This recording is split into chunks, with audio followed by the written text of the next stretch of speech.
Who'd have thought there'd be bloopers in a video where all I do is tear apart a dryer and clean its lint screen? Not me. Nevertheless, there are, so enjoy.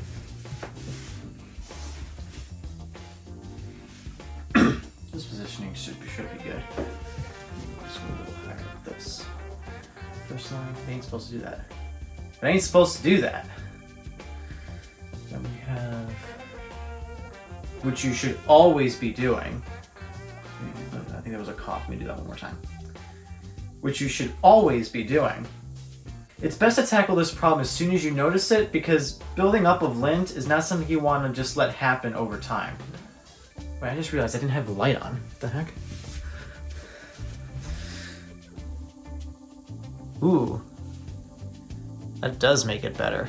A lot better, actually. I'm gonna redo that.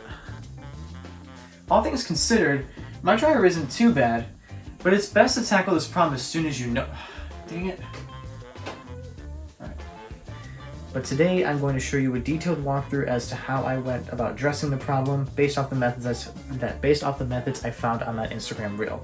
So without further ado, let's get started. Cleaning lint trap with green brush B-roll. Accidentally typed in as Greek brush on the script.